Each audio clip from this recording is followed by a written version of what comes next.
Welcome into episode 410 of the Skate Podcast. I am Brian DeFelice, joined by Bridget Prue and Scott McLaughlin. And Bridget and Scott, we have the trade deadline quickly approaching. But first, we have to talk about the Bruins weekend, which includes a win in Pittsburgh, which, Bridget and Scott, was Boston's first regulation road win dating back to December 14th, which was a 5-1 win at Vancouver.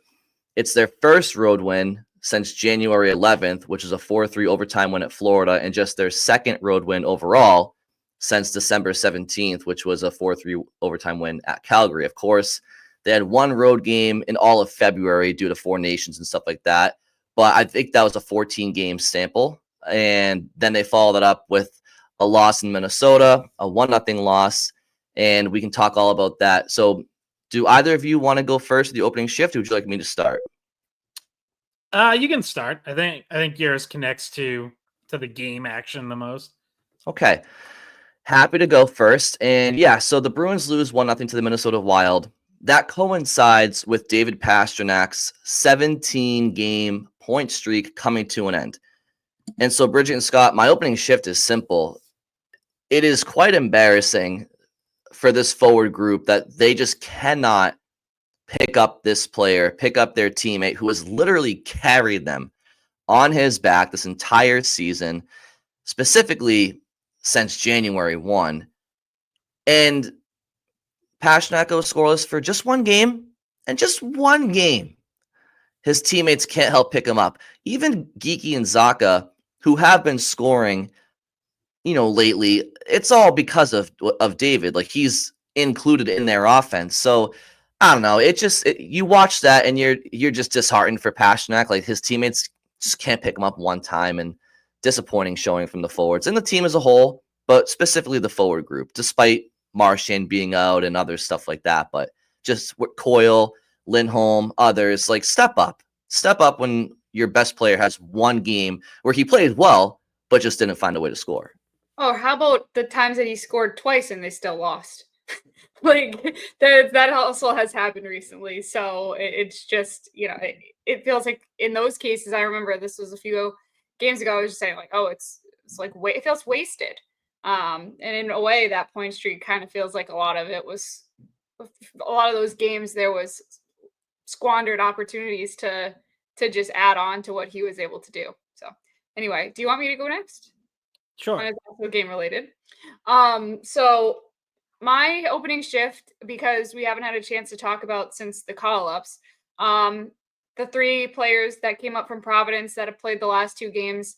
And the one we were most looking into was Georgi Merkulov, because this is a player we've talked about a lot and thought he should get an opportunity to come up.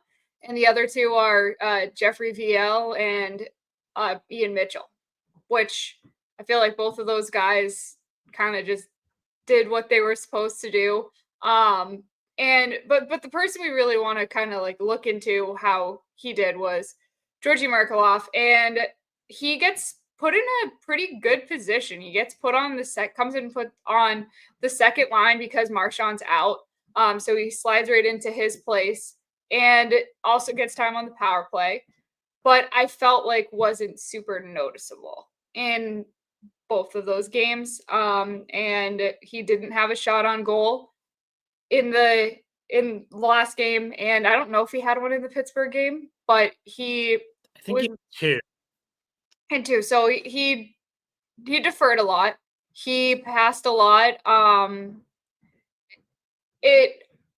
don't have, like, it's not like a negative take on it, but it also just was like, okay, it's time for you to make your mark, right? Like, you want to stay, you have to do something to keep yourself in the lineup, and it just felt like that wasn't necessarily the case. However, based on some reporting, and this leads into your opening shift, Scott, seems like Marchand will be out till after the trade deadline, so that means Georgi Merkulov will probably remain up and have other chances to do something, make an impact in a game. But I know we could talk more about that later. And Scott, your opening shift has to do with Marchand.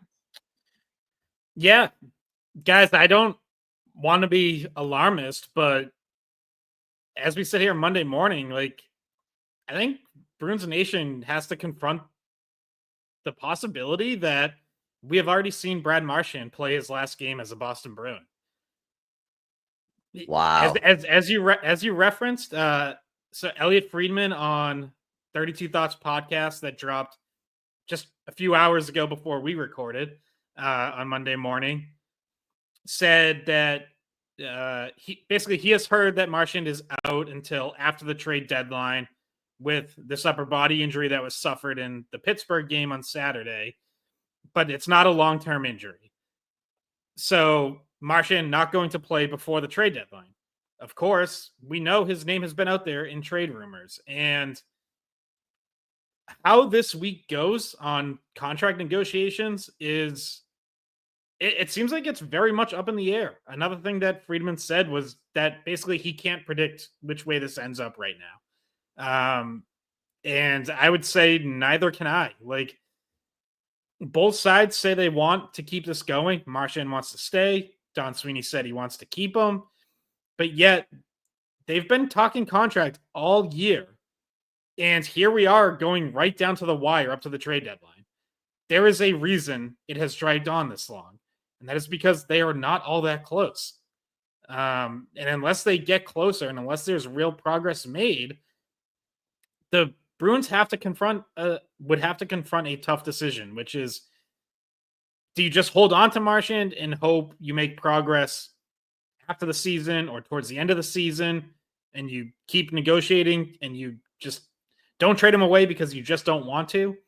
Or do you really explore trading him? Because I would say what this team absolutely cannot afford would be for Brad Marchand to walk as a free agent after the season and you get nothing in return for him. Yeah, I mean, it's Scott. It takes a second just to think of a response because it's a situation that makes a ton of sense rationally.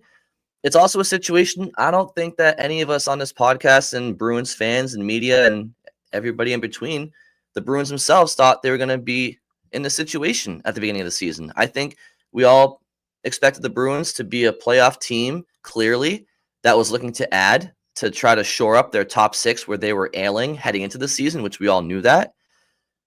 We didn't think that the Bruins would be shopping Brad Marchand potentially. Even if the Bruins were in the playoffs right now, we would be thinking that they'd be keeping him as their own rental and they'd be trying to add. And then they would try to figure something out in the offseason.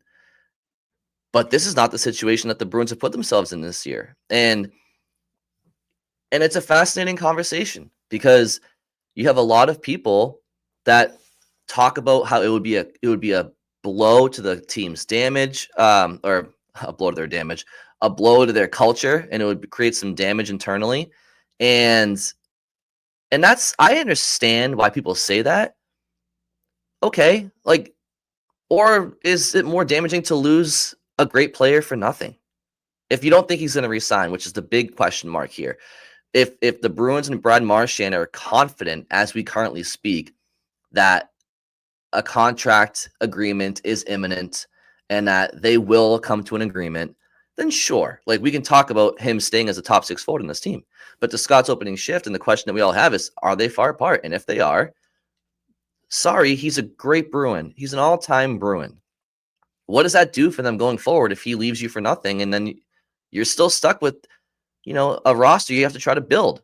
And I know Brad Marchand is a great Bruin, but the Boston Bruins existed before him and they're going to exist after him. And you have to do what's best for the organization at the end of the day. And if that means that you haven't come to an agreement and you don't think you're going to with your captain, and the team is not bound for the playoffs because they're closer to a top 10 pick. They're just as close to a top 10 pick right now as they are a playoff spot, which is why this team is so kind of polarizing. But in any event, I agree with Scott's, question. It's a very valid one. And how do you feel, Bridget, and listeners? How do you feel about that? Well, my gut feeling is that's not the case. That he is going to be here through the trade deadline and eventually get a deal done, because I think that first of all, it would not be a situation, or it shouldn't be a situation, where a blind side would be involved, where it would be like, oh, okay, like, seems like they're not coming to the table the way we want them to right now. Like we're gonna, try to ship him out to one of the teams that isn't on his no trade list, because there's still a good chunk of teams out there, pretty much half the league, they're able to trade him to. So I think that they would have to literally be sitting at a table and say, all right, this is over. This is done. And now what do we do? Before there's just like okay, we're shipping him out. Like there would have to be some sort of like Marchand in agreement, them in agreement that it's done and that this is what's going to happen, that he's going to get traded. I don't think the Bruins are in a position right now, if they really do think this is a retool, not a rebuild, to lose a top 6 forward right now. Like they didn't add one in Elias Lindholm, in my opinion. Like he's not producing like a top 6 forward. They don't have depth in that position at all. And I don't know if you're like part of your idea of trading Marchand is to get a top 6 forward in return, but if you're trading it to him to a playoff team, that's not going to happen. Like you'll maybe get a pick that you could trade to someone for a top 6 forward, but I just feel like in that position, they're not. If they don't want to go rebuild, then they have to have a solution there. They can't just get rid of Marchand and just expect things to work out in the offseason and next year. I also don't think Marchand wants to go. I think he's been speaking as if he's going to be here.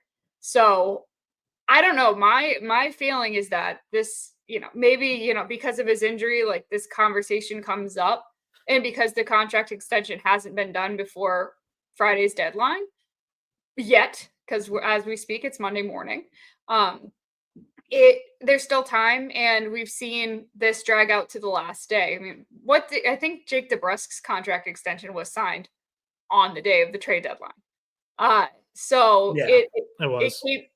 It came all the way down to the last day. So I actually really wasn't like sitting over here like getting jumpy about, oh, it hasn't happened yet. Like I was just assuming it was going to happen on Friday, and I still think it could. And I don't think we've seen Brad Marchand play his last game as a Bruin. I don't think he's getting traded. And maybe I am an idiot and we look back on this next Monday and I was wrong, but just based off of what I've just witnessed with him. And I know, Brian, you said you didn't like his body language, maybe seemed like he wasn't so sure. I personally think his body language was that he's still here mentally and that he expects to be on this team next year too. So, And I also believe when we were doing the press conference with Don Sweeney that he genuinely meant that he wanted to get a deal done. So we'll see if I'm reading the situation correctly, but maybe I'm not. Well, I'll just say, when he spoke after the game recently and he mentioned he did have some lines in there where it sounded like he was being inclusive to himself going forward. Bridget, to your point, it sounded like he was using language where he wanted to be around for next year when he said we're building for next year as well, or, if things don't go, our way this year. The body language I was speaking of before the podcast was more so before that comment, where he usually is somebody who is very, very sure of himself. Think back to when he came at Rich Keefe about the report about him and Pastrnak having tension in the room, and he was very just like matter of fact about it. He's like, this is not true. And there's been other times like I don't know what he would be reacting to in like such a strong way. They're not playing well. Like look, I'm not saying he did anything or said anything. It's just of his candor, his vibe has just seemed a little bit more subdued maybe than he has been. We're losing. I just took that as they're losing. Yeah. He's not allowed to be as funny and like joke and stuff like that when they're after losses. It just doesn't feel like the right time to do that. Yeah, I mean, he made specific comments, and Scott, I don't know if they're fresher in your mind, but he made specific comments recently about like how it's it's not up to him, and he just seems unsure. That's not really me being. I'm not trying to like start anything or cause anything that's not there. He seems like a guy who's been unsure, and I think his contract situation would suggest that. look, I'm not saying that they can't get a deal done by the deadline. All I'm saying is that when you make the comment, Bridget, that the Bruins aren't in a position if they want to retool to get rid of him, like that's true. It just depends what he's asking for. If he's asking for 4 years at 36 years old already, and he's asking for like 5 or 6 million or something, the Bruins can want him for a retool, but they're not going to see eye to eye there. So the player's going to have to probably meet them in the middle somewhere. And I just don't know these answers, but he just seems like his body language, his demeanor has been a little bit more unsure and a little bit more quiet than it has been throughout his career, even in some not so good times. Right. Like I would compare it to, and I think I have, like the Tampa Bay Steven Stamkos situation last year, where neither one really wanted that to end, right? Stamkos wanted to stay in Tampa. Tampa in a perfect world would have liked to keep him, but Stamkos wasn't going to take a short-term hometown discount. He wanted to get paid, and he wanted longer-term security. And Tampa wasn't willing to offer it. So he ended up walking in free agency, and he got his 4 years, $8 million a year somewhere else. Like, that's how I could see this ending is, yeah, everyone wants this to work out. Marchand wants to stay. The Bruins want to keep him. Bridget, you're not at all an idiot to like read it as them being genuine. They are being genuine. That is what they all want. But it is also a business. And if Marchand wants that longer term security, wants to be signed until he's 40 years old, wants to be paid something close to market value because, maybe he's not at a point in his career where he's going to take the team friendly discount or go year to year. If the Bruins if they're like, we just don't know if we want to commit 3-4 years to 36-year-old Brad Marchand and pay him $6 million a year or whatever it might be, like, there's just a business difference there that might not be able to be bridged.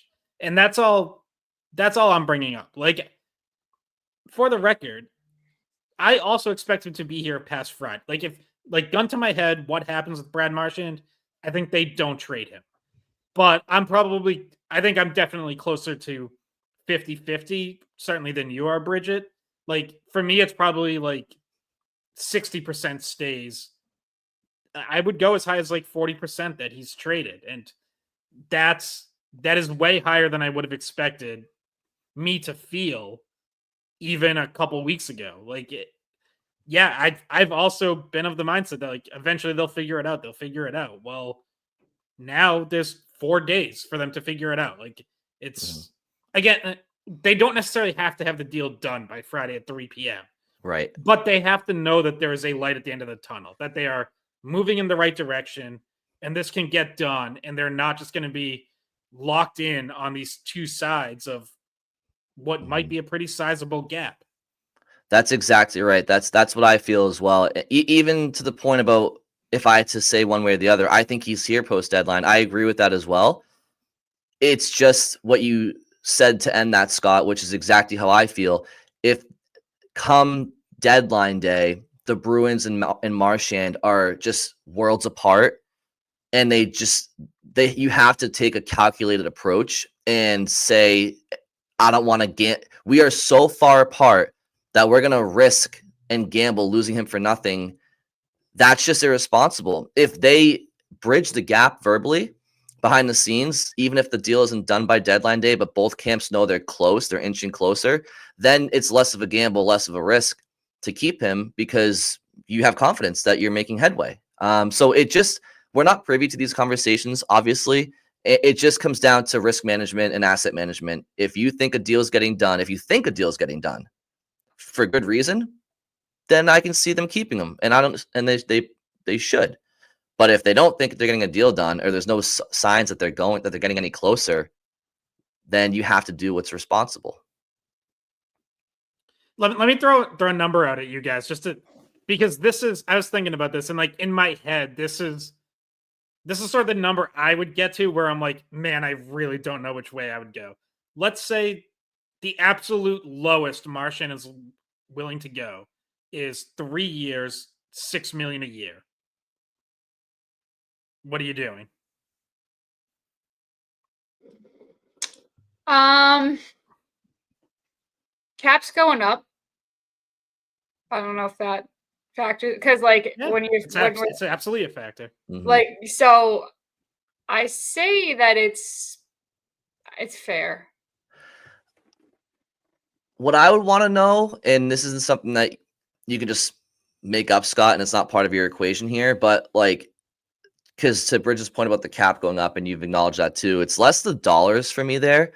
It's more the term and what are the specifics of that deal. Does he have a no trade, right? Can you if you get to year 2 or 3 and we get to a situation where we kind of are similar to now, where maybe you kind of want to move him for one reason or the other, do they have the ability to move on from him? If you're locked into a player until he's 39, I'm not comfortable with it. But I guess would I do it at that?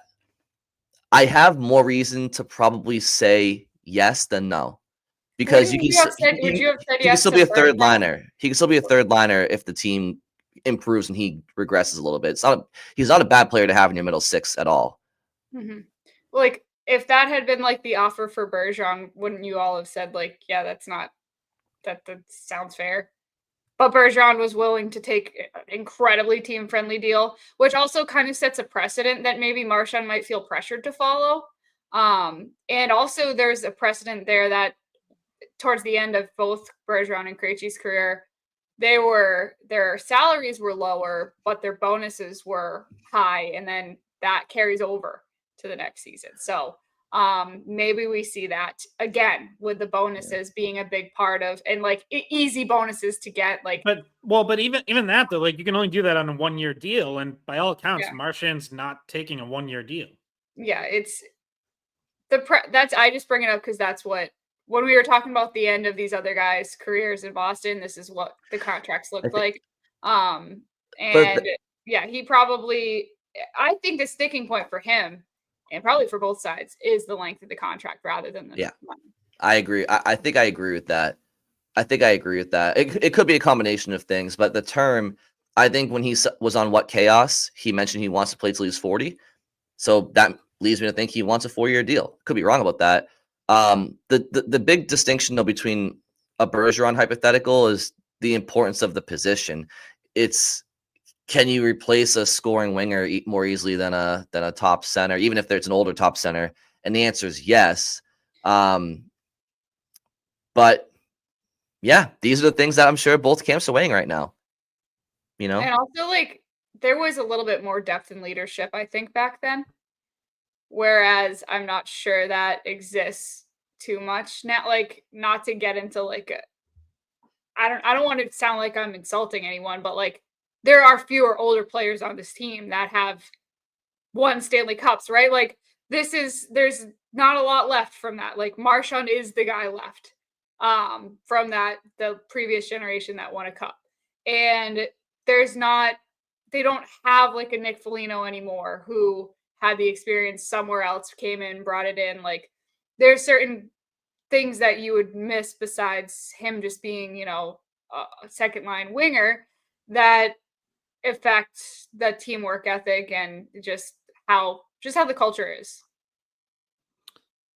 Yeah, like on the ice, off the ice, yeah, you want to keep him around. Again, it just comes down to whether they're going to get close enough, and whether, if they're not, whether Sweeney is willing to make a really hard decision. Like that would obviously be one of maybe the most significant trade he's made as general manager. Like trading away someone whose number is going to be retired. I know for a lot of fans, like it feels either they're just like, yeah, of course you should trade Marchand, get what you can. Like in the real world and the being, thinking about human beings, like it's not easy to do. Yeah, and the word that was used over and over in that press conference was cautious and conservative. Like that is not a move that I would say fits what he was characterizing this deadline to be. Like he's characterizing this deadline to be boring. it just depends on how close they are. You have to be responsible at the end of the day. But if like what I'm trying to say is if he really means that he thinks it's going to be boring, then that means he's not trading Marchand right now. Yeah, well, and yeah, I mean, ultimately with Marchand, again, I think it just comes down to like whether they see a path towards a deal or not. But it also does speak to a larger conversation about how big or small this retool is going to be, right? Because there's we've talked about this. The relatively easy trades to make Trent Frederick, Justin Brazeau, pending unrestricted free agents that certainly you're not going to re-sign before Friday and might not re-sign at all. So you get what you can for those guys. But then there's the bigger moves, whether it's now or the off season. Well, Marchand would have to be now. Obviously, that you can't trade him in the off season. But your Morgan Geekie, Brandon Carlo, Charlie Coyle. Like, do you move any of those guys? Because then you're looking at you're looking at bigger retool that probably takes a little bit longer because then you also have to find replacements for those, right? If you trade Marchand, now you need to add like at least 2 top 6 wingers before you're a contender again. You're still looking for a center. Like, that's a lot. If you trade Carlo, you're going to have to replace him with a second pairing right defenseman at some point, but that might not happen immediately in one off season. So, I think it's what makes this week so fascinating. And like, I guess as it's getting officially underway, it's interesting to me to preview and kind of consider all the possibilities. I wrote about it, 5 questions facing the Bruins for weei.com on Monday morning because it really is like an inflection point. And like, I'm not going to be the kind of person who's kicking and screaming if they just go small. If it is just Frederick and Brazeau, like, because this retool was always going to involve this summer too. So I would be more of the mindset of like, I'm going to withhold judgment to see what they do this summer. Some of those bigger trades, it's hard to swing them now. Sometimes those are easy to do right around the draft. Yeah. But yeah, like what this week looks like and what the Bruins look like after Friday at 3 p.m. it's really fascinating because we haven't been here in a long time. It's always been, who are they going to add? How much are they going to add? What are they giving up? And this is just like a completely different discussion that we are not used to having. It's been 20 years, Scott. It's been 20 years, straight up. And I said it on a recent episode, but even the last 2 times the Bruins missed the postseason, I believe they were a playoff team at the deadline and fell out eventually, or they were, they it was the last game of the season in the last week. Yeah. I think they missed the playoffs by a combined like 3 or 4 points between those 2 seasons. So even those seasons, they weren't selling at the deadline. I don't look at the deadline as them having to get rid of everybody. Like, I think that between now and June, I think is the real timeline. Obviously, the pending UFAs, yeah, their time to come is at the deadline.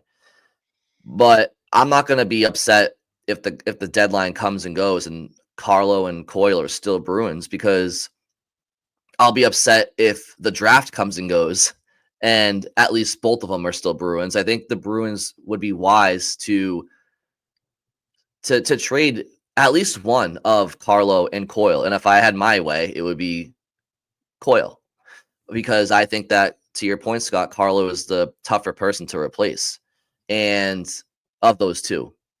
And last year, Coyle had a career season. This year, he didn't come anywhere near that. Didn't expect it, but he hasn't been anywhere near the player he was for the Bruins pre 23-24. And I'm just not confident that he's gonna be. I think you can move on from him. It is what it is. Can you? What my question is, and I'll throw it back to you guys, is would you prefer that they try to move? Do you think there'll be more value in moving a Carlo or a Coyle at the deadline, or do you think it would be wise to maybe package them over the summer with maybe their own draft pick? What do you think optimizes a return using those pieces is my question. So can I it's not necessarily 100% answering that, but it's in the same line. So I believe Elliot Friedman also on 32 Thoughts this morning in the podcast this morning said that basically the Bruins are receiving calls on those two guys, but the part of the thinking might be hold on to them because they're not on expiring contracts. Hold on to them into the off season and decide then, like, just give yourself I guess a little bit more time to decide, is this what we're building around, or is this like what we're trying to get rid of? Like, basically, do we to figure out the extent of the retool or slash rebuild? Like, because if you think that you like them on your team, then you're going to go find complementary pieces at that point in time, and you still have all of next season up to the trade deadline to decide on that. It's not like it has to get done before the draft or before free agency or like it can be next year. So I think maybe they're not really willing to give up the entire core, because I would consider both Coyle and Carlo the core of this team, and in particular, like, they are voices that we hear from a lot. They're leaders. Without a lot of times they were wearing letters recently, but that's because of injury. But they are leaders in that locker room, and I do think that they're considered to be like core players to this team. They've been around for a while now, so yeah, I wouldn't be surprised if this is a situation that the Bruins are waiting on. I don't to speak to the value changing. I just don't know, because it's just going to depend on the markets at the time. Yeah, that's what I was going to say. Is like my lame answer is depends on who's interested. You know, if there's a bidding war on one of them right now, and someone decides, you know what, we're pretty desperate for a top 4 right shot defenseman who can handle tough matchups, and we don't see anything better. Let's overpay for Carlo. Like, then now you might never get that offer again for him at another point. Same thing with Coyle. Like, if someone decides, yeah, he's having a down year, but you know what? The Bruins are playing him on the wing in the top 6. We see him as our third line center. That's what we need. We're just going to go get him. That might be the best offer you'll get for Charlie Coyle over the next calendar year. If that's not happening, or if there's no bidding war, or maybe it's only one team really interested, but their offer is below what you want, then you might have more options in the offseason. So, I just don't know like what that market is. Really for either one of them, like, you need at least 2 teams to be interested that you can play off each other. So, if that's not happening, then yeah, it's a good spot to be in if you're Don Sweeney on those players in particular, because as Bridget said, you don't have to trade them now. Like, if you're not getting an offer that you think makes sense, then you hold on and you revisit it, and maybe you never trade them. Like, maybe they both are better next year and your team's better, and you found a way to get, a scoring wing that you need. Again, we know there's the number 1 center conversation. That's just that's so much harder, but like, maybe this team overall just looks better, gets off to a better start next year, and all of a sudden you're like, you know what, we're kind of right back in it, and we don't have to trade Coyle and or Carlos. So yeah, you just chalk it up to an off year, right? Off year for up and down, right? Except for probably Pasternak and Marchand. And regroup next year. Hope it's not an off year, like, and add some complementary pieces that you now learned that you're missing. And then it's not like a crazy thing to think. We all thought this was going to be a playoff team. Like, it's not a crazy thing to think that if you keep those 3 guys for another year, and add a little bit different around them than they did this offseason, that this is a playoff team next year. Like, they're not so far out of it. And I think everybody would agree with that. And I genuinely believe this is going to be a boring Friday. Like, I do think this is just going to be did anything happen? Like, well, I'll be broadcasting, but I would be like texting you guys back and forth, like, did you see anything? No. Like, I think it'll be boring. I don't know. That's just my gut feeling about it. Based on all of the conversations that have been had, that we've had with players, that we've had with Sweeney and different things like that. Like, it all factors in. And I just think it's going to be boring. Maybe. I mean, I think that the Bruins have options with these guys, which is not a bad thing to have. To your guys' point, like it depends on what the market is dictating, and there's information that Don Sweeney has that we aren't privy to, right? So he has the ability to properly assess, is it better to move them now or in the summer if I'm going to move them? I know Charlie Coyle is a great leader in the room. I know he's an amazing, likable guy. I don't really care if he's like not producing on the ice. It doesn't mean anything. It doesn't mean that much to me, honestly. Like, especially if he was like a fourth line guy, like and a glue guy in the room, sure. He's like But being if paid. you put together the right team, he could be a third line guy. Yes, Bridget, he could be. I don't think that's where he is with this Bruins team, and I don't think they're deep enough. So, and I also there was a point in time not that long ago where they were. Yeah, I know, but I'm not in the business of putting like I'm not going to put my faith in an aging player coming off of a down year with injury issues. And I think the issue is that Elias Lindholm hasn't done enough to take over the top, one of the top 6 roles, and then you're able to move him back for depth it was an issue of so how does that change next year, though? The issue is you still don't have a second line right wing, which is why Charlie Coyle is currently slotted in there, even though he's not scoring at all this season. Elias Lindholm's not going anywhere. He has no move. So this is going to be another problem next year where he's might be not playing well enough to put Coyle in a 3C spot. Look, if the team was built properly, I understand why Coyle could be a third line center, but that's not this Bruins team. And I don't think I'm not going to bank on it being the team next year. And so I would just say this, like, I would be disappointed if one of Carlo or Coyle were not moved on from for the betterment of this organization. This team needs draft collateral. This team needs to get younger, and they need to start being realistic and forward thinking. Is it better to keep Charlie Coyle for the last year of his contract in a year where you might be kind of maybe potentially retooling or transitioning? We don't really know yet. Or is it better to move on from the player before his contract expires when he's already 33, about to be, and he's on a downward trajectory? I think, again, it's about being responsible and calculated. It's not about being personal. And I just think that this team needs to assess their players. Do we think we're going to get more out of Coyle next year? Do we think we have the team next year where it matters if we get more out of Coyle next year? Is he in the right spot with us? To Scott's point, a team might be looking at him saying, yeah, he'd be a great third liner for us because we have all the pieces but him. But the Bruins have too many holes. So I just think that you're doing the team a disservice if you hold on to both players and you're not helping replenish the system or benefit the team going forward, because even Carlo's approaching 30. And I said before, I'd rather move on from Coyle than Carlo for the obvious reasons of it's tougher to replace Carlo. But I'm not going to sit here and be like, in my opinion, well, they're great leaders, they're great guys, and they might bounce back, because I just don't feel that way about it. I don't see it helping on the ice right now.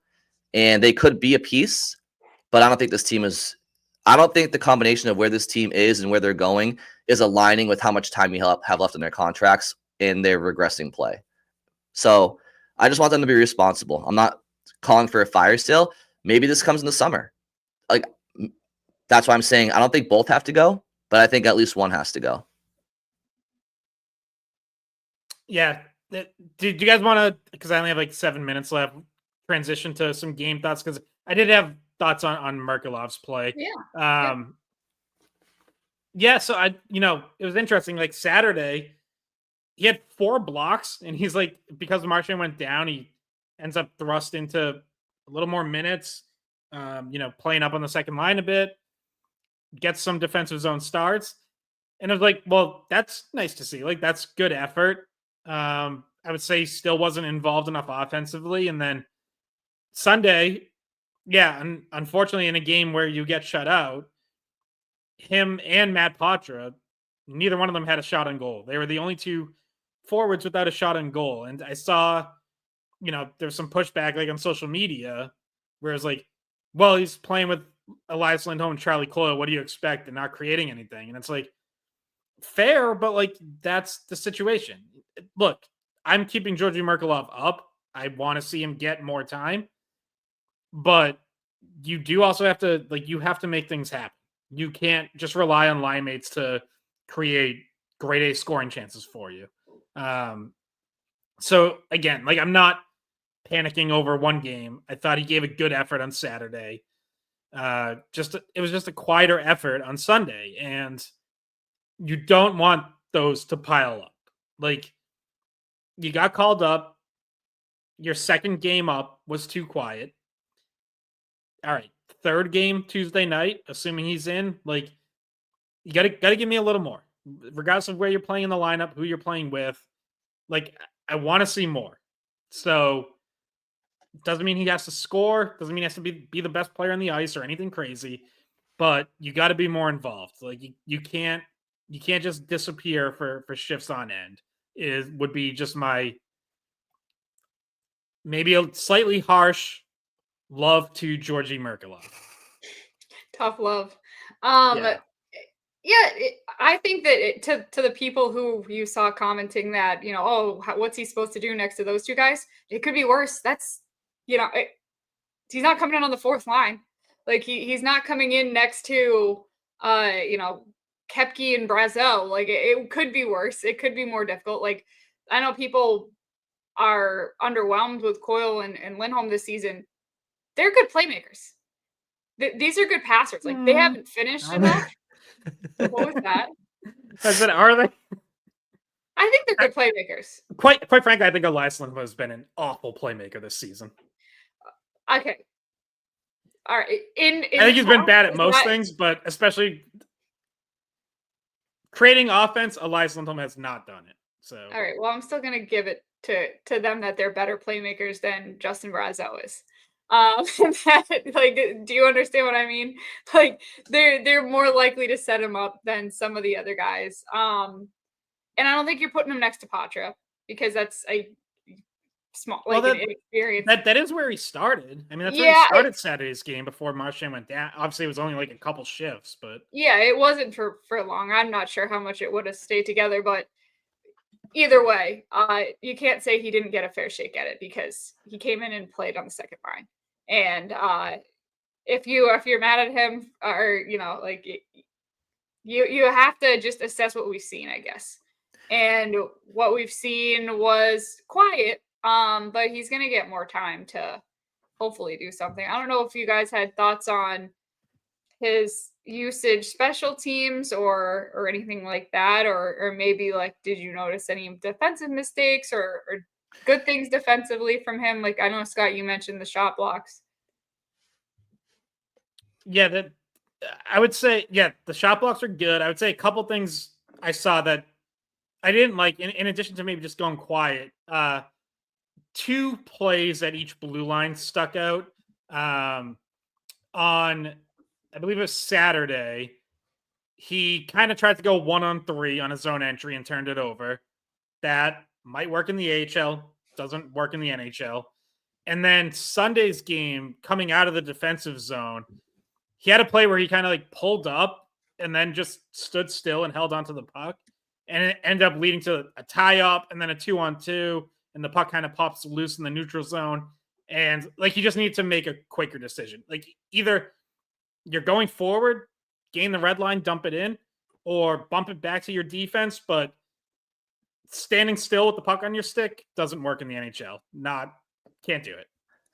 And I think that there's definitely some learning moments for him in these games because you're not wrong, Scott. I just think that it's difficult to go from playing in the AHL for pretty much your entire professional career.